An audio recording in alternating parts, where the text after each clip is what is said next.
Well, David Hamblin, you're Senior Director of Expedia for Asia Pacific, and I know you're sitting in Sydney and I'm sitting on the Sunshine Coast. I've got bad news. It's grey up here today, but never mind. Um, you've got a tremendous responsibility there with Expedia being such a big global organization. And as we were talking a few minutes ago, you're Senior Director for Expedia Asia Pacific, and that means a heck of a lot of countries. But this discussion is about the South Pacific and the inaugural South Pacific Tourism Exchange, which is taking place in Auckland at the end of May. You're going to be attending. So why don't you tell me, first of all, a little bit about Expedia and your role within Expedia and what you're doing within the region. And then we'll go across for a few minutes and talk about what your objectives are and what you hope to achieve at the South Pacific Tourism Exchange. Thanks, John. So you're right. I work for Expedia. It's a large role. My role really is on the supply side, the supply relationships with the hotels and with the resorts. A little bit about Expedia. Expedia's got two main brands, which the public are probably most familiar with, which is Expedia.com and Hotels.com.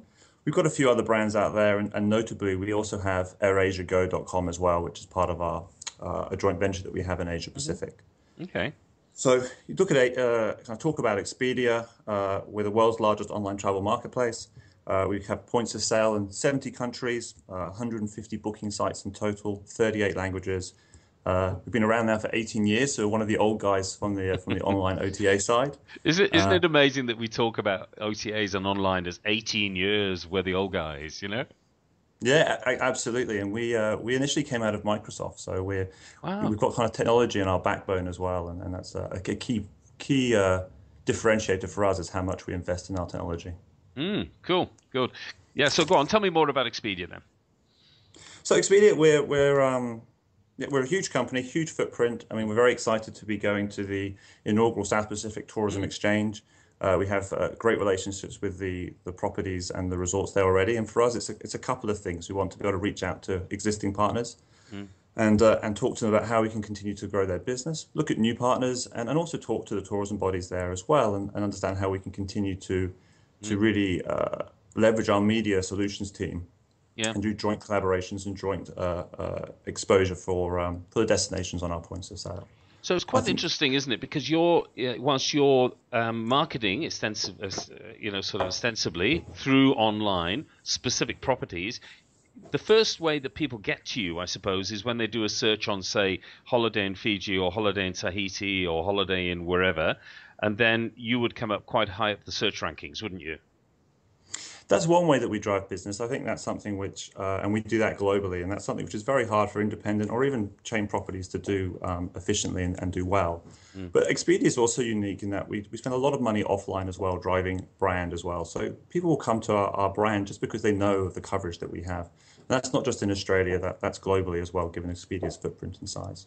it's amazing. So, in terms of the South Pacific Tourism Exchange, what will you be looking for? I mean, you've said that you're going to be talking to some of your current properties, and I imagine that you've got properties all over the Pacific, including, in some of the more well-known destinations such as Fiji, Tahiti, Vanuatu, and so on. Are you going to be looking for some new properties in lesser-known places?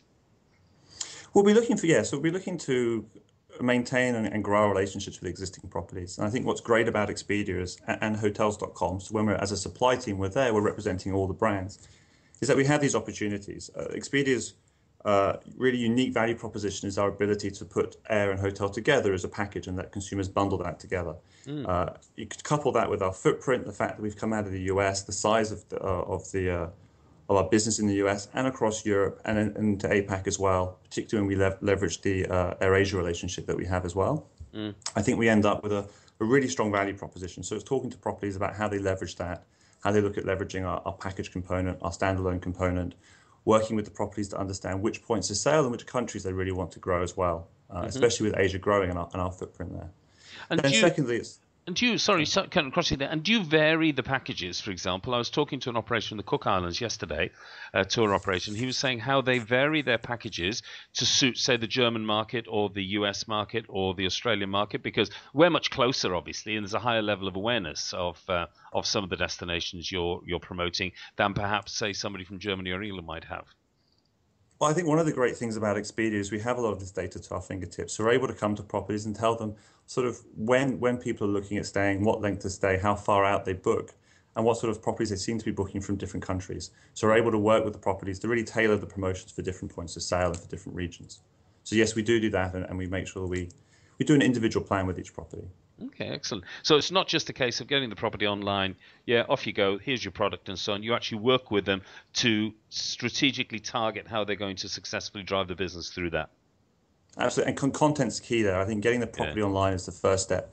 Next is making sure that content, whether it's images, room type images, property images, really explaining what the differentiators are for that property are all correct. And then it's working and understanding what the properties want to get out of Expedia, which points of sale, which countries they're interested in, whether it's standalone business and package business, and how we grow that.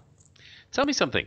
I know you're going to go to another point just now, but in terms of the people that get online, okay, who is the person within a family that is the person that gets online in generic terms, okay, and starts searching for the holiday? Do you know much about their profile? And would I be wrong to say that it's a female skewed sort of market?